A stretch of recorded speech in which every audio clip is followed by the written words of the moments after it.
Gross. Hey, good morning, everyone. Good afternoon, good evening, good tomorrow if you were coming to us from Jakarta. Welcome to another Every Other Wednesday Culture Conversation. My name is Michael Kerr, coming to you from beautiful, spectacular Canmore, Alberta in the Canadian Rockies. We have a very special guest that we will get to shortly.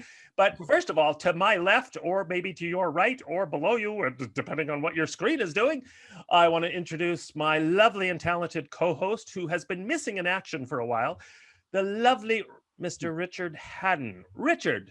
Hello, everyone. It is really good to be here. This is the first time in a long time that I've been here in my studio. Been doing a few of these from the road, but this is really good to see all of you.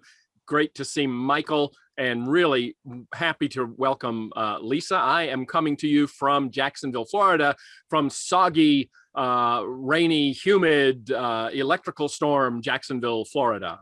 And welcome to all of you. That's a lot of adjectives, Richard. Thank you. Well, it's been a lot of rain, hasn't it, Celia? Celia can tell me. Celia's here from Jacksonville. Yeah. All right. And I have the distinct pleasure and honor of introducing my good friend who also happens to live in Canmore. In fact, we often share a refreshing beverage together on the deck in late afternoons. My friend, Dr. Lisa Belanger. Lisa, tell us a little bit about yourself.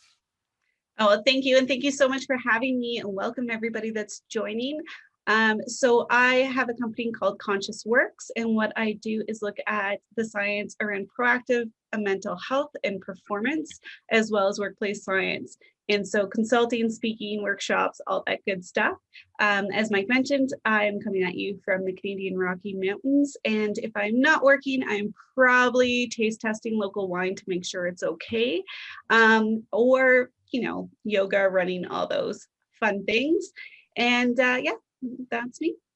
And Lisa forgot to mention that she is the author of this little book that I just happened to grab off my shelf, A Cup of Mindfulness for the Busy and the... That sounds like a soap opera, for the busy and restless. It's going to be. Yeah, look for it.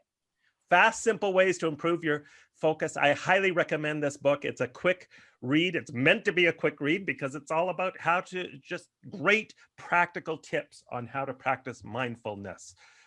So with that, today's topic, we are talking about how to hopefully banish burnout from the workplace, how to create a culture that banishes burnouts. Workload? Yeah. Feeling a little burned out there, Mike? A little burnt out. It's been a long year and a half, people. So Lisa, let's just start with the big picture here. How do you define burnout? And how do you differentiate somebody who's burnt out versus somebody who might just be really, really stressed or in a really high stress job all the time?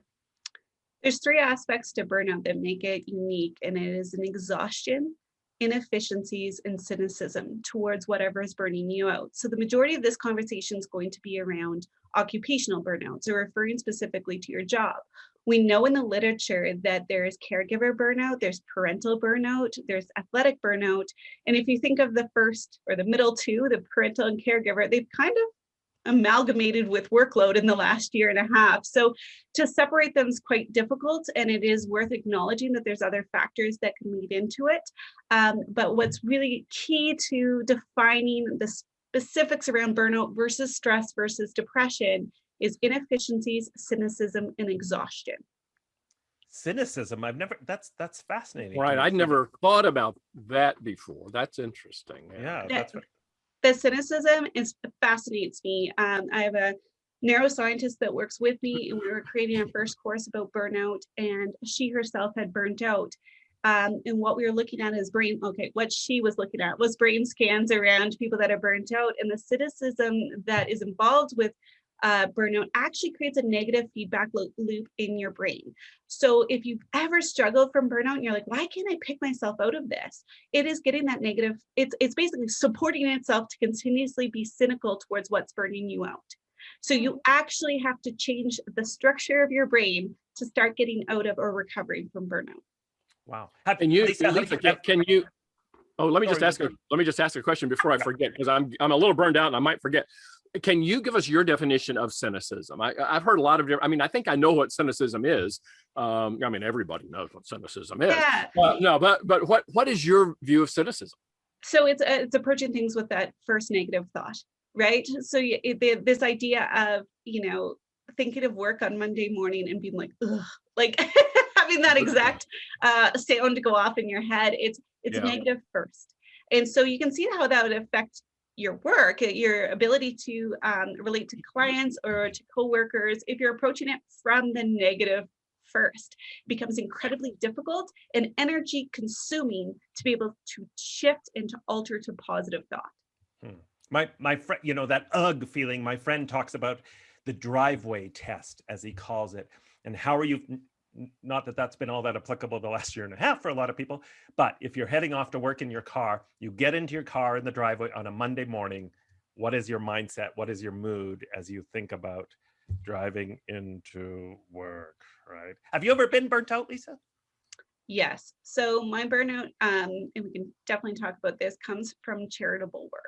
So those that work for nonprofits and charities, especially if you have a dose of perfectionism, workaholic, these type A personality traits can often lead to burnout, while we tend to drive towards that work because we're passionate about the topic or because it's affected our life and we want to have purpose and meaning in our work, which is all really important. It does put you at a heightened risk for burnout. We can talk about the 6 factors and why that leads to it. It could be a misalignment between workload and autonomy, or workload and reward systems. But nonprofit and charitable work often has a higher and increased risk of burnout. It has been something that why I'm so passionate about the topic is I've seen myself and some of the people closest to me burn out, and it doesn't just affect your work. So you are working at 30 to 50% of your capacity when you're burnt out, but it affects every other element of life too. So you're not able to be present and engaged in the same way. Of course, you're cynical and exhausted, right? There's inefficiencies that are created. So you're not producing your best work. You're not really going to where you could be or increasing your or experiencing your potential. And it burns years or can burn years if you're not active in your recovery process and know when you're slipping into burnout, because burnout's this weird phenomenon that most people don't know they're burnt out till they're already burnt out. So yes, there might have been signs on the way, but we often do that where we're like, oh, it's just stress, or it's this, or I have to get through this project, or there's so many things we tell ourselves in the meantime. Or people with these symptoms will go to physicians, and of course it's enough that often people are diagnosed with depression, which they're not, and antidepressants won't work. So it becomes a really frustrating, what does the WHO call it, condition. It's not a medical condition, it's like called a workplace phenomenon or something like that, but it is not well understood yet. There's a lot of places in Europe where they're working on blood tests to diagnose it, different criteria, giving physicians and medical professionals a very explicit criteria on how to test if it's burnout, anxiety, or depression, because they overlap so much. So I think we're at the cusp of, and I think the pandemic has accelerated our knowledge on burnout. Lisa, remind us of the 3 characteristics that you said earlier: cynicism, Inefficiencies, inefficiency, and exhaustion. Okay. Well, you mentioned a moment ago things about the signs. What are some of the early warning signals that we can be looking for, that our audience can be looking for with burnout? So one of the biggest things with burnout that differentiates it between burnout or depression and stress is the removal of the thing that's burning you out. So if you go on vacation, are you, we call them the Sunday sads, you're talking about the driveway test, kind of the same thing. Like, is there this very direct link between the way you feel and your workplace or your children? We'll talk about parenting. It's always funny to talk about parenting burnout, or if you're caregiving, the thought of caregiving. So certainly with work, with parenting, with caregiving, there is an element of stress. So that's normal and that's okay. But if it's consistent, if it's long-term, and if you notice a dramatic shift by removing it, that's when you know you're in an element of burnout. You're somewhere on the trajectory. Okay. So if I'm burnt out in my job and I take a vacation and that feeling, whatever symptoms I'm having, go away, but then a few days before I come back and I start getting ready and I'm packing, even though I'm not at work, the feeling of burnout comes back. That Correct. could be a sign of burnout. And one of the easiest symptoms, because exhaustion's hard. Why are you exhausted? Like there could be so many reasons for it. The idea is, even if you got good sleep and you're feeling exhausted, I'm like, well, I have a 1-year-old. What is this good sleep you speak of? Right. But Yeah. cynicism is something that is particularly unique to burnout. So you certainly can experience it in depression, but it's one of those first symptoms. So when you are on vacation, as an example, or you have your weekend and you're starting to gear back into work, is it cynical? Like, is it negative, the way that you're viewing it when you're thinking about it, and the idea of returning to office or home or whatever you are working right now? So, Lisa, in the context of this last year and a half with the pandemic and people working from home and adapting to new realities, what are the stats telling us? Has burnout increased? And are there certain people that are prone to, excuse me, I'm getting choked up talking about this because it's such a challenging topic. Are there certain people that are more prone to getting burnt out than other people? Is there any research on that? So if you think of burnout in a couple ways, number one is capacity. So you have to, like, so often we'll talk about self-care as a way to mitigate burnout, and that's part of it. You cannot self-care your way out of it, but you can increase your capacity. You can deal with things short term. So being able to be physically active, to take care of like do practice mindfulness, eat well, sleep well, like all these things are going to give you the capacity to deal with stress and to deal with the negative impact of, let's say, workplace. Over the past year and a half, and why I'm not going to spout out any stats about burnout, is knowing what I do about burnout. Nobody's measuring it right. So what people are not doing is recognizing that there's a parent and a caregiver burnout that we cannot separate from occupational right now. We are and had a year and a half that in some capacity, if you're a parent, you're doing both at the same time. And for extended periods of time, and homeschooling for a lot of people. So yes, absolutely. Burnout was an epidemic before the pandemic, and now it's unbelievable what we're seeing. Again, with the stats that they have, yes, it's increased, but I don't think they're measuring quite how much it has, the depth in with it, it's increased. The other thing we know with burnout is people are likely to take stress leave and or just look for another job. Right? So we are seeing the shift in workers, and we're still asking the questions. Is it because you can't take your puppy to work? Is it because they're not offering a hybrid workforce? Or is it because you're burnt out? The work from home phenomenon is really important. For many of us, it's completely changed our lifestyle and habits, but it's also changed how we work, how much autonomy we have, how much support and community we have. And we know these are characteristics and elements that feed into increasing burnout. So yes, over the undeniably, burnout has increased over the last year and a half to the effect I don't think we even know yet. I don't even think we're starting to know yet. We have a question in the chat box, if I can interject that at this point. This is from Dina, who says, what is the relationship between burnout and employee engagement and work culture? So burnout is contagious. It is absolutely contagious. If you have one person in your system that is burnt out, so your team or your greater team or however you want to look at it, those directly linked to that person are over 2 times more likely to burn out themselves. Some of that's from a logic perspective. If you're coming and you're less effective at work, somebody's got to pick up that slack, often our teammates. So there's kind of that logical way, but also cynicism is contagious. If you are confronted, even though you have a great attitude and you come to your Zoom call and you're dealing with cynical people, there's no way that you're not taking on part of that. And then the exhaustion bit, of course, if you're around people that are exhausted and inefficient, so you're now working longer hours, that is going to increase your level of burnout. The other thing that happens is often we get work teams that have a similar level of certain personality traits. For example, type A, workaholic, perfectionist, people that are purpose-driven. These all are things that increase the likelihood that somebody would burn out. So it is a systematic thing, and it should be solved at a system level. So we talk about, and I remember, so at the beginning of the pandemic, I was asked to do a workshop on burnout for employees within an IT section of a huge business.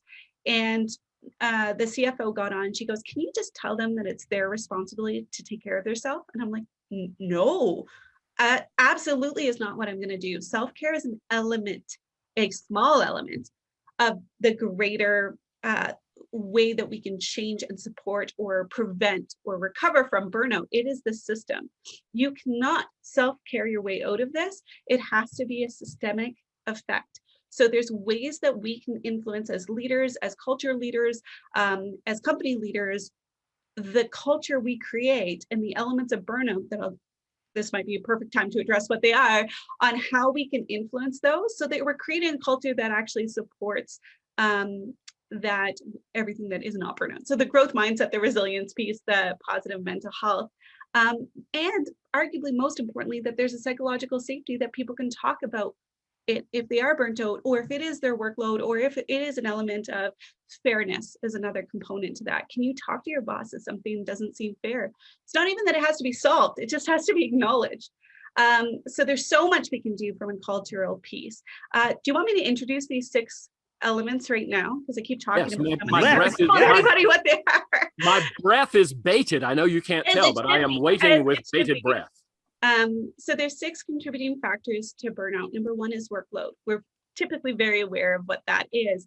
And I have to address, with the parental, caregiver, employee, occupational burnout kind of overlapping right now, workload can be total workload. It's not necessarily just with work, but certainly that's part of it. So how can you influence that at a cultural level? How can you have discussions about it? Can you check in with your team and see how their workload is? If it is something that we need to shift and to manage, do you have that capability? And then I cannot stress this enough, for middle managers, somebody needs to be checking in on them. So if it's peer-to-peer, if it's their leaders, whatever, they tend to have more fall on them during this time. So during COVID. Is Lisa, sorry to interrupt you, I'm just with the whole workload issue too. Is it also not a huge issue where we live in this world now where, and we've talked about this for years, right? Where people brag about how busy they are, right? And they try to out-busy each other, and it becomes a badge of honor to be the busiest person. And surely that must be an issue in some teams and some workplace cultures where that is encouraged and accepted, and you go into meetings and whoever's the busiest wins, right? I wish there was actually an award for that. However, I want to actually stress a different point here. I know what you're saying, and that's certainly true. We've created some cultures where the workload's unmanageable, or that we're rewarding the wrong things. We're rewarding long hours. We're rewarding taking on more when that's not within your capacity. But my point is, it's not always the case. Often, it's not. People can do insane amount of workload. And it's because they have contributing factors and incredible culture to support that, and they love what they do. But they also need to know their capacity and be able to respect that capacity. The bragging about busyness, I hope the pandemic's killed a little bit. I really hope that it's changed. And I know that it is in some way, shape, or form where it's getting people to move out into like more rural settings. It's getting people to slow down and pick and choose the life that they want, that work-life integration that works for them, as long as you're conscious about it. So I do hope that's shifting slightly, but yes, of course, that's the case in some cultures. Thank you. So the first is workload. The first is workload. And if it is impossible, it will contribute to burnout. That could be the contributing factor, the major one. But for most people, it's one of. The next one is control. Does it have to be all 6 or even a combination? It can't. You can get burnout with one of these 6. Correct. Okay. So, and you'll see that they, like, if you almost had like a diagram, it would be all over the place where you're like, oh, these two are the big one. You might have some influence of the other ones, but there's usually 1 or 2 that stick out. And then I have definitely worked at workshops with these that people are like, every single one of them. Absolutely every single one of them. Check. Yeah. So the second one is control or autonomy. Do you have the ability to choose how and when you do your job? Did you say control or autonomy? Autonomy, yeah. Yeah, okay. So do you have that ability to choose when and how you do? Do you have the resources you need to do your job? Do you have the support you need? These will significantly influence burnout levels. So if you think of medical professionals right now, just watching public health mandates being like, crap, like I know what's going to happen at work tonight or in the next 2 weeks or what have you. That's the complete removal of that autonomy that can have such a negative effect over burnout rates. Any questions about that one? Well, I was just going to say, Lisa, I've come across studies that certainly talk about how often, and you would think sometimes it's the opposite, but how CEOs theoretically or often do have less stress than, say, their administrative assistant. And Yes. why? Because of that control autonomy thing. The CEO has a lot more control, autonomy over and influence over their world versus the administrative assistant who is at the whims of the CEO, right? 100%. So I think back to grad school when I was completing my PhD, my workload was absolutely insane. But I got to pick and choose when I did it. So I'd get up at 6, work till 9, do a couple other things, come back, and I would pull like 10, 12-hour days that didn't feel like that. That didn't feel like I was strapped to a desk from 9 to 5, which I would do so terribly at. So I was able to ebb and flow with my productivity. I was able to do the things in between that really mattered. I was passionate about what I did. So that never led to burnout. And I certainly know graduate students that didn't get that flexibility, that certainly experienced the exact same workload in a very different way. So it's something that you're absolutely right. If you have control over your schedule, if you can block things off, even though you're working long hours, you feel much more in control and you're able to manage that, especially if you have the self-awareness to know how and when to back off. Mm-hmm. That's really interesting. And then the next one is reward systems. We do what we're rewarded for. We seek reward. We are people that really need social reward. So how can you incorporate this into your culture that you are rewarding people? And I am not talking the $50 gift cards. I love that my husband just got a $50 Uber Eats gift card. We do not have Uber Eats here, so thank you. Lisa, what about the Employee of the Month plaque that I got last month? Well, yeah, we all did. But that is part of it. Being able to do formal programs can go a long way. But the thing that shows the most impact is actually just support and compliments and gratitude from your manager. So from your direct boss and your team.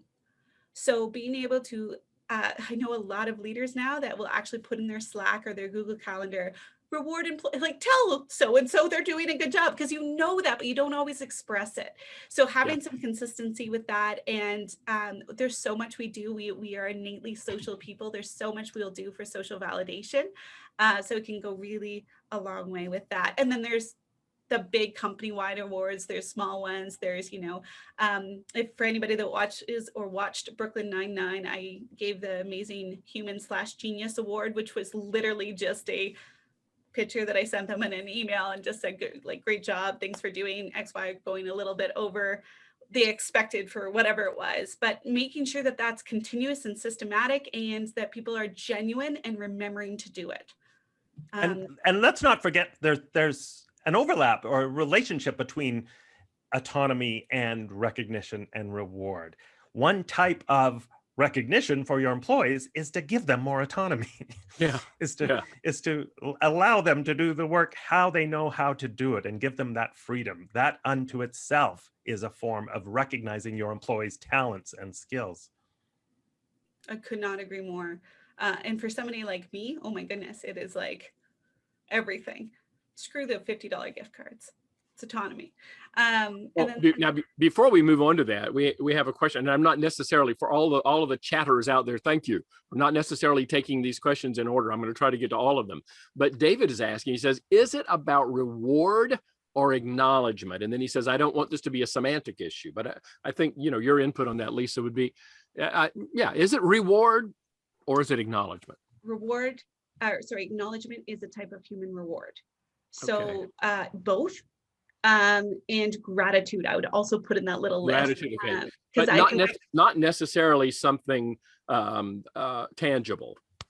It could be, but correct. Like not necessarily. Right? Not necessarily. That is one version of it, but some of the most effective ways that we get rewarded is social validation. And then if it is from somebody that is in a leadership position, it will mean a little bit more. Team members that you really respect and appreciate will mean a lot. So that's like, I think we know about the formal programs. I'm just trying to pump up the informal ones and how much of a difference they can make. One of my favorite quotes that I sometimes use when I'm speaking comes from Napoleon. I'm sure he said it in French, but the translation is, a man will fight long and hard for a bit of colored ribbon. Yes. You know, it doesn't have to be a lot, but the acknowledgement, something that you can wear and people see that. Well, we have a great example right now. We have the Olympics going on. Yeah. And people are training decades to get something that costs $50. Like the medals, obviously there's prestige that comes with that. Yeah. I'm not trying to downplay any of their work or their prestige, but when you think of it from a monetary value, I could make both of you a medal tomorrow. Can you? I could raise my speaking fee. Exactly. Olympic medalist. And then the next one that we know is so fundamental to mental well-being and physical well-being, there's actually been a couple recent systematic reviews that show that this is the number one thing that will lead to all cause, or like long-term life is probably the easiest way to say it, is community. How integrated are you with your community? And from a workplace culture bit, well, that's an opportunity. Can you create a community? Can you create a hybrid community? Can you create a virtual community? There's a lot of questions out there that take a lot more conscious thought and effort, but a community, just somebody to vent to, or to have your back, or to support you, can go so far. And it's something that we need to invest in. And I know this seems silly, but we actually need a lot of people we need explanations on how to make friends as adults. There should be a course or something that gives some suggestions there, because we often are like, oh, but that's work, or we divide that hard line, but that actually doesn't serve us. You can certainly monitor that and have your own boundaries and everything like that, but your community at work, but also your community at home. So there needs to be a conscious thought and investment into that from a company perspective, from a team perspective, and from an individual perspective, on what is the community like, what are the supportive relationships, and how that is working. And it's about giving people a sense of belonging too, right? That's so important. There was a Deloitte study that found one of the number one ways employees feel that they have a sense of belonging at work is just when somebody simply checks in with them. Yes. And as I say, I feel like I say this in every one of these, there's a difference between checking up on somebody and checking in with somebody. So when we check in with somebody, that builds community. But Lisa, back to your point about friends. I got another question from me, though. And there's some more in the chat. We're going to get to those. I'm writing those down. But speaking of community, Lisa, I've always said, when it comes to the workplace, it's easy to leave a job. It's easy to leave a company. It's a different matter to leave a community.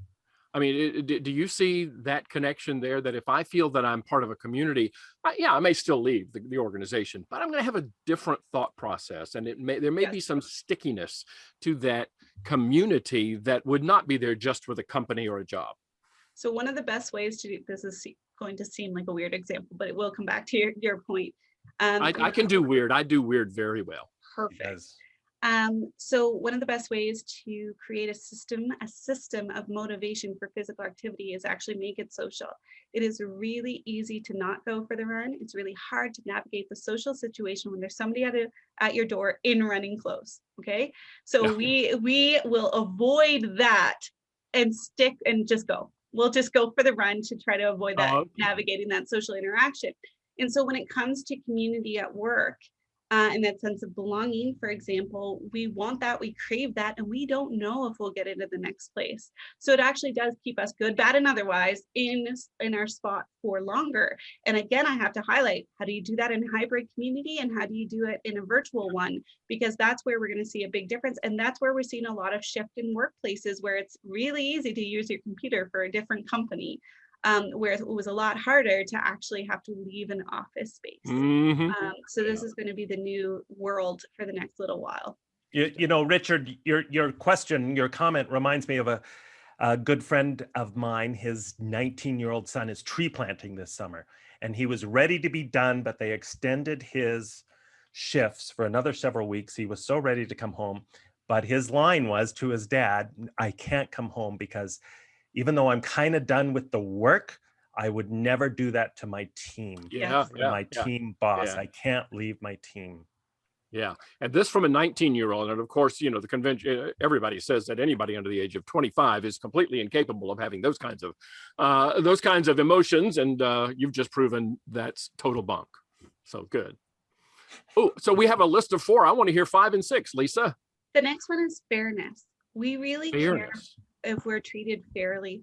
If there's a level of unfairness, that can create tension, that can create cynicism, this can create burnout. And I'll give you an example. I have a consultant that works for me about 10 hours a week. And there's been a couple times I had something going out to a client on Fridays that I would message him on Wednesday evening and say, do you have any hours left? I have this thing to get out Friday. I need some help and some support doing it. And he started getting really annoyed because it felt like he was on call. And after talking to him, I said, but I said, do you have capacity? Your answer could have been no. And he was like, oh, yeah. And so it was just a matter of a conversation that made him feel like it was more fair, even like that was just the understanding we had. Another one that's come up often is parents over the pandemic. Often in teams will have some work shifted away from them to accommodate them and try to support the situation in which they're going for. But that's really not fair to the non-parents. Like, thank you for the extra couple hours of work. But it was what had to happen short term. But can leaders have the discussion with the non-parents, acknowledging that it's a little bit more, acknowledging in some way to rectify this, or to really thank them for the support they've given the team? So again, you're not necessarily changing anything, but acknowledging what might be deemed as unfair. So being able to have these conversations around fairness, if you can change it, great. If you can't, can you acknowledge it? Can you support it? Can you have conversations about it in some way, shape, or form? So fairness is the second last one. And the last one is values. If you are spending the majority of your time, energy, and effort, notice I did not just say time, energy, and effort that is misaligned with your values, this will start leading you to a position of burnout. I use the nonprofit example. So a lot of people go into nonprofit work because they're incredibly passionate about XYZ, and it's a huge part of their value is to help people, for example. And then they get into the operations and they realize that they're serving donors, which is not really what they wanted. It's not that direct link to the charitable cause that they were maybe hoping for or more associate with. That's going to increase your risk of burnout. If you're working for a company and it switches hands and it doesn't have this great change management approach, and all of a sudden you're realizing that the leadership's values and your values don't align as much as they did before the change, that can put you at risk of burnout. Now, there's a lot of creative ways to overcome this as an individual and as a team lead, where you can make sure that they're getting some alignment with their values. So I know oil and gas lawyers that their passion in life might not be oil and gas law, but they get to work on the women in law like subcommittee, and that really fuels them, or their charity work that they do after hours. Another one that's important to note is if you're somebody that really values family time, puts that above and beyond your work, and work is taking over from the family time, that's going to create a misalignment that you're going to put yourself at risk a burnout. So knowing the values of your team, knowing your own values goes so far in mitigating any of this. Wow. I would add, sorry, Rich, I was just going to say, I would add to that, Lisa, in that I think a lot of people do feel like they have alignment with their organization's values. Like say, yeah, I believe in these values so much. The problem is the senior leaders or the organization is not living them out loud. We're not. So I have alignment in terms of values. I'm just not seeing them turned into action. 100%. Yeah. And I mean, as individuals, we're not always great at aligning our values and what we're doing too. Right. It's something that takes so much, well, it takes practice. It takes revisiting these values. It takes questioning them, because there is competing factors, or can be competing factors. So for example, my values are X, Y, and Z, but I also have to make a bottom line profit. Do I stray away a little bit to try to get that bottom profit, or maybe for a short period of time and then come back to my values? Ideally, no, but of course that happens, and it happens in companies as well. And people don't know how to model behaviors, is what I'm understanding. Like, leadership does not understand the impact that they have of living values. Well, it doesn't matter what I do. Yes, it does. Not it does so much, and how you're influencing at every aspect of life too. Like I love this. Like I work a lot in corporate wellness, and they'll be like, yeah, we absolutely value corporate wellness. It's something that we think everybody should do. Well, that's the lowest rung of influence you can have. Do you practice it? Do you invite people? Do you create time and space for them to do it? Do you do all the supportive elements to actually back up that value? And most of the time, no. Right. And are you seen visibly to be doing that stuff, right? You have to visibly bring this to life. I just read an article in context of the pandemic and burnout about how leaders should be visibly unhooking from the internet, from social stuff with all of their employees. So publicly communicating, I'm out of here because I'm going to my kid's soccer game right now. And I hope you are too. I'm off for the rest of the night, or I'm off for the rest of the weekend. And I expect you to do the same. Well, that last part is really important. And I expect you to do the same, or I want you to do the same. And I'll add an element to this because this drives me nuts when it comes to telepressure.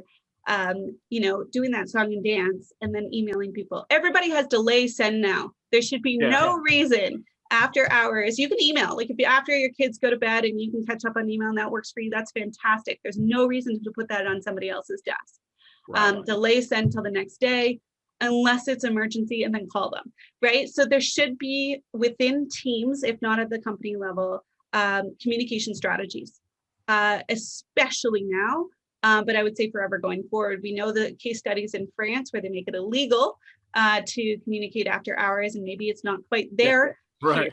But can we make a policy within the group to acknowledge? Because when you start an email, especially as a leader, don't worry about this till tomorrow. All I can tell you is that person's worrying about it till tomorrow. So being conscious of that. Lisa, we have about 5 minutes left, and we have some important questions that I want to get to. First of all, someone says, could you please repeat the 3 types of burnout? They said parental, educational, and... So there's 4 types, and it's occupational, parental, caregiving, and athletic. Occupational, parental, caregiving, and athletic. Good, thank you. And to be fair, there's probably a lot of other ones. These ones are the well-researched. Okay, all right, good. Is there Netflix burnout? Could that be a new one? Not yet, but Not yet. Okay, and let's see. I was going to ask the question, how do we prevent burnout? I'm not sure we have time for you to give a complete answer on that, but Dina in the chat asked a similar question. She said, what role does empathy, and she puts in parentheses, emotional intelligence, from peers and leadership play in relieving burnout? So I will do my best to answer this succinctly and quickly. Okay. What you do to prevent burnout is the exact same thing you do to recover from it. So those 6 contributing factors and increasing capacity. So individual self-care that allows for increased capacity. So if you think of it like this, if you were a bucket of water, your workload and other stresses are water being poured in. What self-care does is pokes holes in the bucket so you never overflow. That's a good way to think about it. So capacity building on an individual level, and then being able to adjust and redefine the system, which is these key factors, these 6 factors. You will not self-care your way out of it. You need systematic change. And what I mean by the system is these factors and how other people affect it and how you're able to affect it. Some of them you only have so much effect, and then it goes to a team in a company-wide perspective. And that's where you need to start. Can you adjust within your scope, or do you need to leave your job? Because burnout does not go away. It's not something like, let's wait it out. It will just keep getting worse and then represent a very physical illness. Very physical illness. I don't know, it's very, but things like, we know it leads to heart attacks, cancers, like the list goes on and on. You'll even see an increase in cold and flu. Your immune system suppressed when you go through this. So what you do to prevent it is what you do to recover from it. Okay, great. And the emotional intelligence piece, absolutely, but I would define it like this. You need psychological safety. You absolutely need to be able to have honest, open conversations about these factors and be able to get feedback. So if you're a leader, what can I do better? What do you need to work at your best, right? and being able to ask these questions and be okay with the answers because they're not always What we want. right. And you might have blind spots, right? And if you don't have that psychological safety and people can't push back, they won't, and then you'll never get better. That takes a lot of self-reflection, which is part of emotional intelligence. And then, of course, being able to respond to distress, which is a lot of EQ as well. So I cannot say, like, what we've seen is where it used to be EQ, it's now EQ and AQ, which is agility quotient. So how quickly are you able to respond to change? And then how emotionally intelligent are you, and how human are you? These are kind of like, I guess I'm putting those together, but we're seeing those as the top, scoring as the top skills for the future of work for leaders is emotional intelligence and agility. Yeah. I love asking the question, just the dirt simple question. Is there anything I can start doing or anything I should stop doing that would support you, that would make this whole situation easier for you? Yeah. I love that frame, because then it also it opens the negative, like to stop doing or to start doing, right? So you kind of you're introducing those. Wow.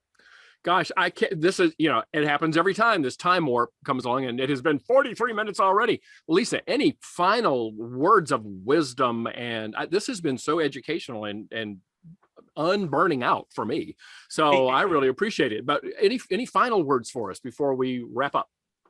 I want to get rid of this idea of self-care and turn to team care. We have to take care of ourselves. When it comes to burnout, the systems are already created that people are a detriment to take care of themselves because of the cynicism and the exhaustion. We need each other. We need collaborative approaches and systematic approaches to relieve this. And I'll say it again, you cannot self-care your way out of this. So stop trying and create systematic changes. Excellent. Great. Very cool. Hey, Lisa, Dr. Lisa Belanger, thank you so much for joining us, for classying up the joint. It's been an honor to have you here. I hope everybody found this incredibly valuable and will take some of these insights and ideas back to your workplace and to heart. Please remember, folks, before I pass it over to the lovely and talented Richard to close things out, please remember to I'll leave this to Richard. Yeah. Richard, you close it out. I think I know what you were going to say. First, a couple of things. We have a hole in our heart where we are missing Sanjay Nath and Jeff Tobe, and both of them were unable to be here today. They will be back. Sanjay probably next time, and Jeff probably the time after that as well. One of these days, it's going to be all four of us, but we certainly miss them, and just remember that they will be back with us. In 2 weeks, we will be back together, and I believe that is August the 11th. Is that right? I don't even have a calendar.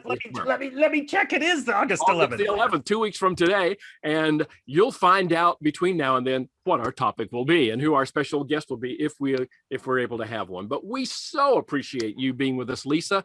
I know you can see the comments in the chat. We're getting another comments. This was another great session, took lots of notes. So look for the recording tomorrow, and hopefully there will be people who were not able to be with us today. And we always get a lot of people who watch the recording.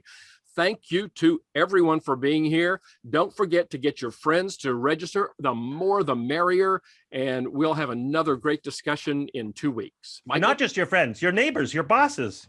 There you go. Your entire team, your in-laws. Are we done? We're done. Thank you, everyone. Carol says your pets. Thank you, everyone. See you every other Wednesday. Bye. Take care, everyone. Bye. Stay well, stay healthy.